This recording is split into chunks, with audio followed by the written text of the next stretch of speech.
Oh, blank. What do they call that, senior moment? I gotta Senior get your years. address too quickly. Huh? I have to get your address too. If you'd like to go ahead and have a seat right over here, we'll get you settled For in. when I deliver your tape, Okay. and then I'll bring that paper back when I do that. Okay. It'll take about 3 weeks. Okay. He was sitting across the road all this time, Gordy. Yeah, that's what Terrible, huh? told me. Well, he was ready though. Yeah. You know those white guys, all those Indians look alike. Oh, he's in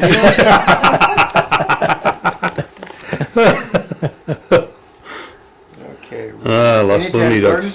Gordon? Anytime. Okay.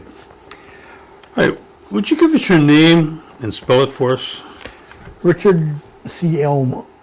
Richard Richard, Elm ELM. And the middle? C Conrad. What is it? CONDA. Conrad, okay. Yeah. And what's your date of birth? 6/13/45. All right, and where were you born? I was born in Gresham, Wisconsin. It's just on the other side of Shawano. And give us the names of your parents and include your mother's maiden name. Mitchell Elm was my dad, and Bertha Elm was my mother. Her maiden name would be McGee. McGee, McGee? yeah. Okay.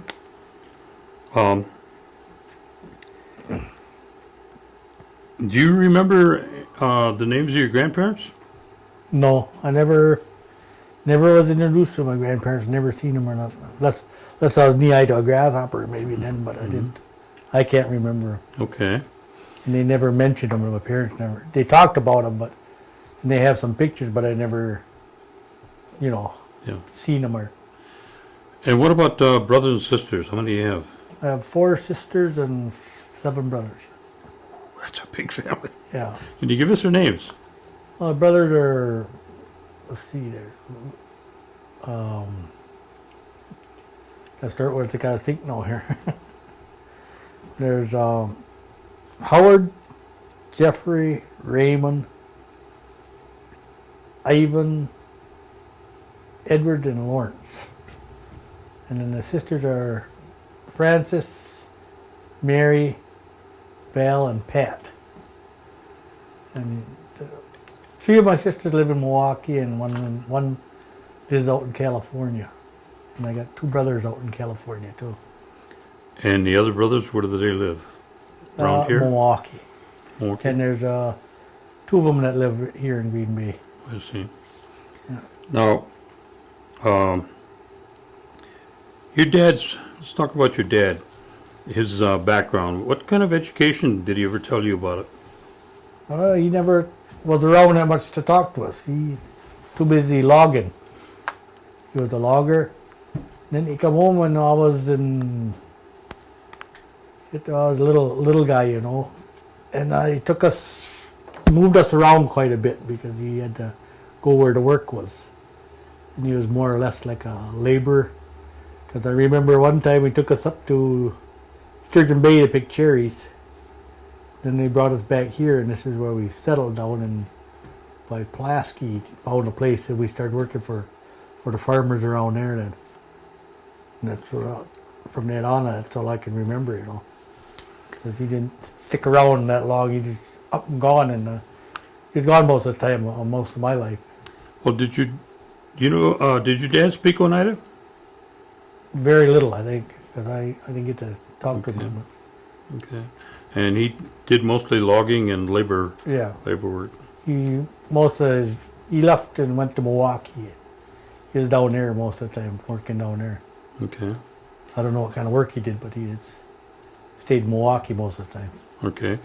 All right. What about your mother's educational background? She ever talk to you about that? Not very often. I know she could write and that, but I think she went to high school or something like that. I don't know. She never really got into it. Now, did she work outside the home? No. She With always 11 stayed kids, there's enough to do at home, Yeah, huh? she always stayed home and was cooking all the time. That's all Okay. I can remember her cooking. And Now, you were saying No. that you moved around a lot, but did you have one location where you stayed for quite a length of time? yeah, when we moved back from Sturgeon Bay, we moved to Pulaski, Pulaski. and that's where I graduated from and went to school. First grade on, and Okay, what then we graduated from what there. part of Pulaski? Right there by Angelica. Oh, by Angelica. Yeah, that's just not too far from the boundaries of the reservation, I guess. Mm-hmm. Had a farmer up there that we rented a place from. I see. And in terms of the love of children, where are you in the age group? Right in the middle of it. You're in the middle. Yeah. Okay. So, were some of the when you came along, were some of them already grown and gone, or No, everybody pretty much at home yet? they were all pretty well at home because when we moved back there, they all started getting jobs around the area for the farmers, helping the farmers out. As hired hands. Mm-hmm. Yeah, the farmers found out that she had a lot of boys, so they wanted the boys for the farm work. And then they taught us all, everything we knew about farming. And we just stuck around and been farming all that ever since. Now, did your mother talk Menominee? No. No? That's more like a Stockbridge, I think. She was on the Stockbridge. Oh, your mother was Stockbridge? Oh, I'm sorry. Pretty sure that should be Or did she speak? Muncie Stockbridge. Did she speak Stockbridge at No. all? No. Now, her family was up on the Stockbridge reservation, then, huh? Most of them, yeah. Oh, She's still got one sister that's living there now. I see. And where did they ever tell you stories how your mother and father met, being from Stockbridge and your dad from Oneida? No, I never heard them talk about that. No, I heard about older brothers or sisters. Never mentioned nothing like that. I see. Yeah. Did your dad ever talk about the New York claim? No. No. No. Did do you remember anything about a 52 cents that used to get a long time ago? No. Oh, I never heard of that. okay. And where'd you say you started school? Pulaski. Pulaski. They had a little one-room schoolhouse there in Angelica. Mm-hmm. I remember walking across the field going to school all the time. And then I was there until about 6th or 7th grade before they took us and transferred us to Pulaski School. And By they bused Boston. us. I see. Yeah, 'cause the other school was getting tore down or something. Yeah. Did you have electric lights and running water at the house? Not when we lived in Pulaski area we did, but when we were up by Gresham we never did. We had the lamps and had to go outside and pump the water and Mhm. stuff like that. Mm-hmm. So I don't know how old I was when I was living up there in by Gresham there. But I remember we never had no electricity. I see. But my uncle was my mother's brother. He was an electrician, and he used to puddle around with with the electricity and stuff like that. It was just first starting to come out that way when we moved away from there. Oh, I see. Yeah, it was something new to me when I found out we could turn a switch on. What were your chores at home? Before school or after school, when you were young? Cutting wood. I remember I had to cut wood. I had to feed the furnace, get the wood down in the furnace and down in the basement to keep the house warm. And then I had to split kitchen wood and haul it in the house for the cook stove when she was cooking all the time. I had to make sure that box was full. We had enough in there to last her while we were going to school, and when I go home from school I'd have to cut wood. Every day I had to do that. Plus then on weekends we'd have to help pay for our rent by taking care of some of the animals on a farm there Oh, I see. where we live. So we had to go down and feed the calves and stuff like that, water them and that. Well, Angelica, it must have been a pretty small Yeah, it's just area at that time. Yeah, there was only a church and tavern, I think. A couple taverns in there. Now there's one church and 5 taverns. Huh? Yeah, and that little store they took Further down there is a tavern and a store, you know, that's where we used to go. We get some groceries, you know. Oh, I walk there. see. Now, going from the one-room school to, you know, being bused in Pulaski, was that a big change? Yes. Yeah. More people, more white people, you know, near maybe one or two Indians in there. And you had to do a lot of fighting and scrapping to make headway. You know, it was it was a big change for us I see. until they got going to get more people, more Indian kids coming in there. You know, Did you feel you encountered a sizable amount of prejudice, or was it just the normal? it was pretty bad at first when we first moved in there. But then we got to know the people around there and they got to know us, and then it kind of leveled off a little Leveled bit. off, Yeah, then it wasn't so bad, you know. Were you able to be involved in any activities at school? No, because we were all trying to support the family to keep it together. Mhm. So we'd have to go work with the farmers right after school. So never got involved in any activities or anything. Do you remember any holidays that when you were at home in terms of, you know, that stand out? Just Christmas. Christmas? That's when everybody got together. Had one good time. You know, all the families and the relatives, you know, tried to get together. Mm-hmm. And then we'd just enjoy each other's company and see what they all got for Christmas. That's what it Did they have any kind of doing at New Year's? No, it was just another day. You didn't hear of anything about what they called Hoyan? No, No? I remember. Okay. No.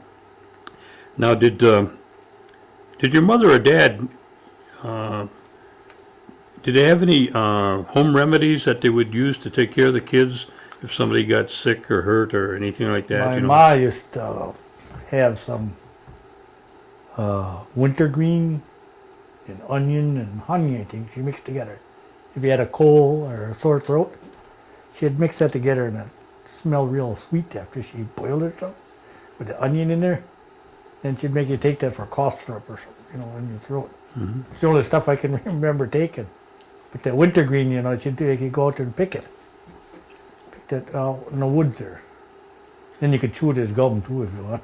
Chew on the leaves. Did you ever you still practice that? Do you do it? No. No? Never practice it again. It went by the wayside, huh? Yeah, Okay. but I don't see it in any place anymore either, you know. I might ask my aunt about it, you know, if she ever uses it yet, but And who is that? it's that would be my mother's sister, Evelyn Bowman. She lives up there by Neopet there, around there. Or Bowler. Bowler, yeah. Yeah, Bowler. She lives up in there. Okay. You went to Pulaski High School then? Right. That's where I graduated from too. Okay, what year was that? Oh, that was back in, I don't know, I think that far back. But anyway, you graduated from there. Yeah. What did you do then? Well, I was working around helping the farmers, and I went down to Milwaukee, had a job in the foundry for a while, then I got drafted and went to service. What year about was that? 64, I think it was, or 63, something like that. Mm-hmm. Where did they send you for training? Fort Leonardwood, Missouri. So you went into the Army. Yeah, I was drafted. 'Cause, And what kind of training did they give you there? they gave me that combat engineering training. And they sent me out of there as a demolition expert. Oh, gee. So then I was in Vietnam and I had to go over there and practice blowing up things over there. Making landing zones for helicopters. They'd fly in there and then we'd have to rappel down in there and clear a site for helicopters to land so they could bring in hot food for our troops that were out there. And then they had set up a perimeter and they'd go down there first and then set up a little perimeter so we could go down there and start working because we couldn't work and watch at the same time, so they watched while we cleared the LZ for medevacs and Well, did you work with explosives too then? right. I had to carry 50 pounds of them around with me. But then I had blasting caps that would set it off. I used C4. And the blasting caps I would always put down, way down on my leg and my pant leg, because I wouldn't want to carry them right next to the stuff, because if you hit the blasting cap, that would set off the other stuff. Otherwise, you could shoot it, you could burn it and everything else, and it would go off. Yeah. You'd have to have the cap to set it off. And I had to carry that around. But then when the infantry guys found out that they could burn that stuff, you know, to heat up their chow wood, then they would want some of it right away. So I just cut it all up and divide it out to the guys, and then just carry it. Because you could roll it up and put it in your pocket or whatever. Break off a chunk and you could heat up your rations a lot faster. And it was colorless or smokeless of that, so they wouldn't give off the Yeah. where they were located. Where they were at, yeah. And yet they would have some hot chow. But they'd like to see us guys coming because they knew they would get something, you know, some of that stuff. How long were you over there? I was over there a year. You know, when I was in service, my mother had 5 of us boys in the service at once. At one time? One time. There was I thought 3 of- they weren't supposed to. They weren't in Vietnam. They only could have 1 in Vietnam at a Okay, time. okay. I had 1 in the Air Force, 1 in the Marines, and there was 3 of us that were in the Army. I see. See, 1 was stationed in Germany, 1 was in the Philippines, 1 was in Hawaii, and I think that's it. I was in Vietnam then. Yeah. Because they got that, what is that called, the Sullivan Law or something? Yeah. See, when I got out of there, and then my other brother, my younger brother, was going to come in there, but then I extended my stay for a little while, so he wouldn't have to go. But then one of the other brothers had to go in there. But he just put his time into it and he made it back.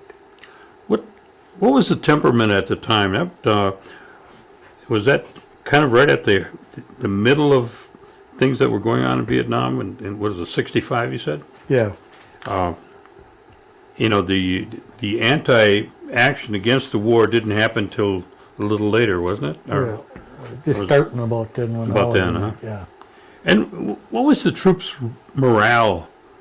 You guys, you know, what was your morale while you were over there at that time? You know, I'm sure the home effect had an effect on the guys on the line. Yeah.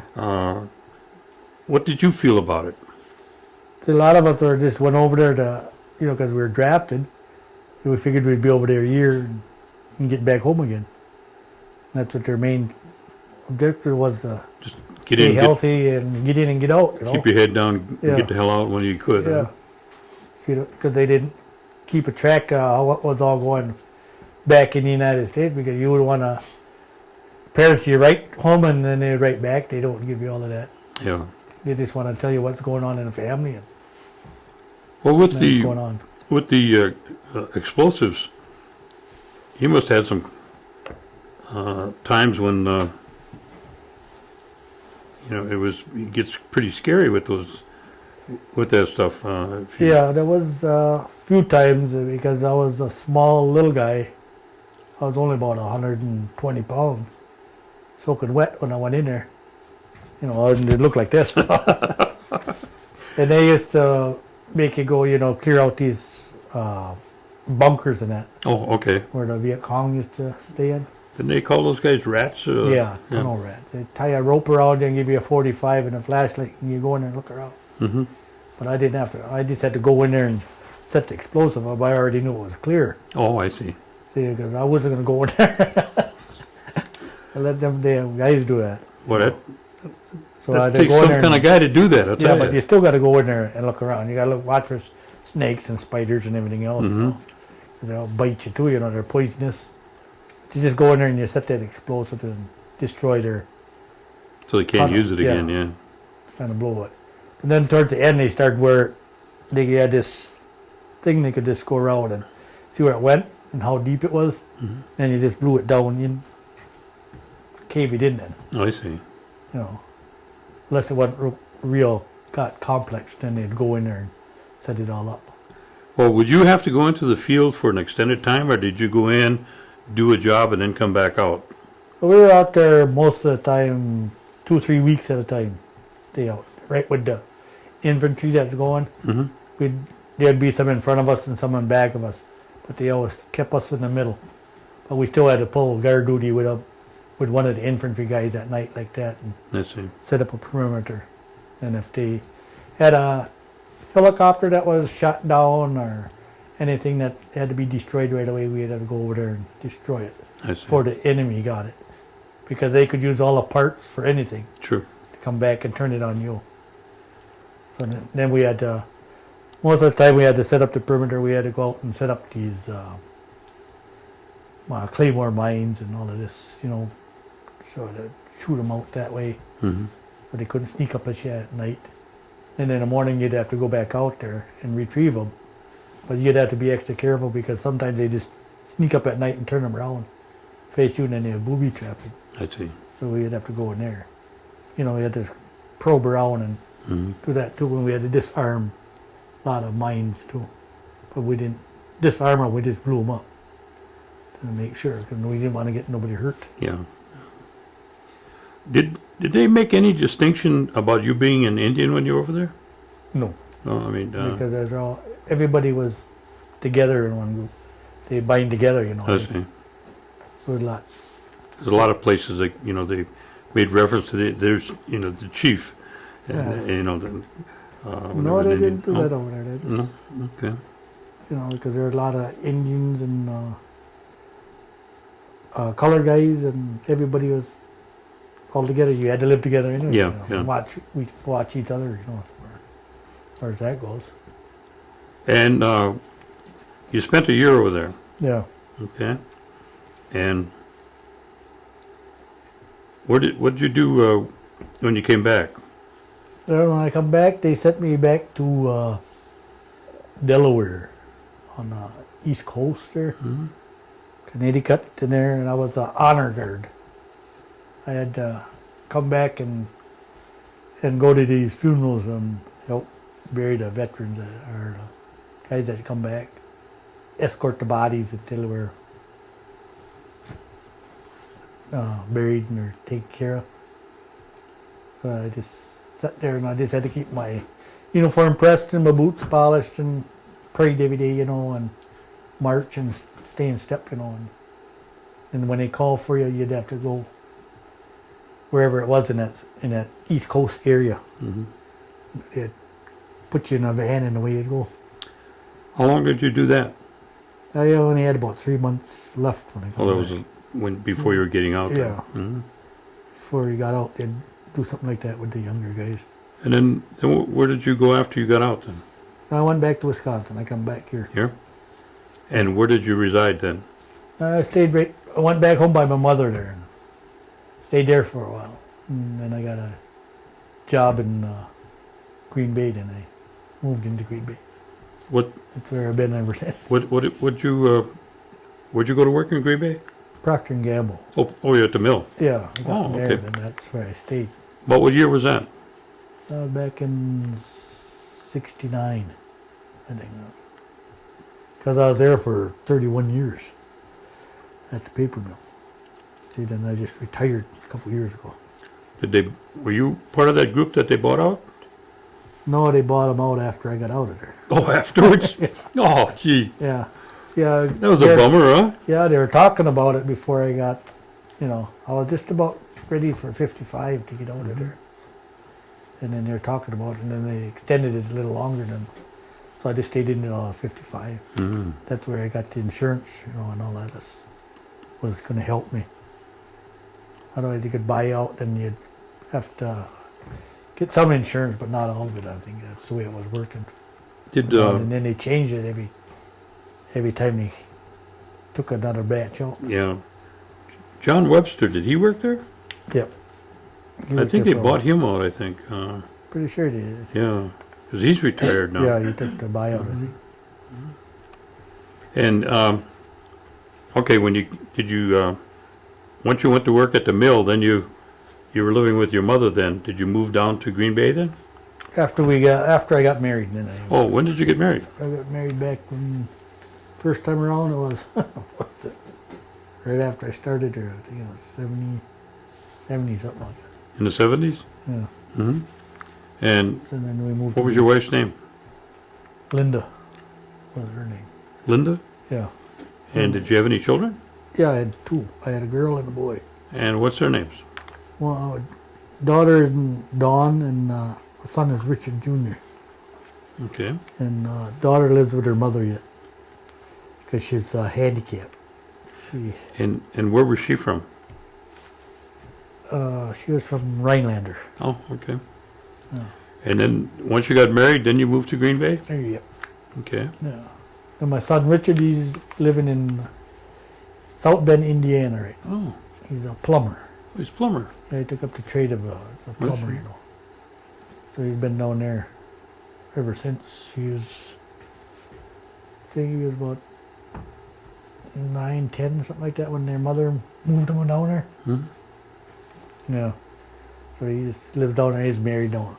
And has 3 kids down there. I see. So I'm a grandpa too. So you were spending all the time then, your work time at the paper mill. Yeah. And you said, did you get married again then after, Yeah. oh, you did? Yeah, we got married. Right now I'm still married to Carol. Carol, Uh, is she from Oneida? no, she's from Green Bay. Green Bay? Yeah. Okay. Any children with that? No. With her? Okay. No. And what year was that? That was in 85, I think. 85? Yeah, something like that. Okay, so you're newlywed then. Yeah. Now, during the time that you've been at the paper mill, were you involved in any other activities outside the paper mill, outside working, which I know takes a lot of time? You know, like any sports or hunting or No, I never got into fishing? because I was working as southern swing Oh. shift, so I didn't get days off. You know, I used to go off and enjoy them, and that's about it. You know, Uh-huh. yeah, And I didn't get involved in any sports. what kind of work did your wife do? She worked for cleaning outfit. You know, Oh, okay. G&K cleaning. They clean rugs and uniforms and stuff like that. Is she retired now too? Yeah. Yeah. Yeah. And since your retirement, have you taken on other jobs now? Nope. Just enjoying my retirement. Oh, yeah? Yeah. Just, Uh-huh. I was thinking about it. She said, well, you're getting, sitting around the house, getting underfoot all the time. Think about maybe go out and do something. Go take a look around, huh? Yeah, since I retired, though, I took up golfing. Oh, have you? Yeah, that was Oh. about it. Well, you'd be able to Yeah. get out there pretty quick. And I always used to make fun of them guys at work, about golfing all the time. Yeah. Chasing a little white ball around. So no, I took it up and I found out it's pretty good. Interesting, and it's a lot of exercise. Yes, it is. It's Yeah, a lot of like fun. Walking and you understand it a little bit more. Hmm. Enjoy it quite a bit now. Because the wife took it up and then her. Oh, she plays too. Yeah. Oh.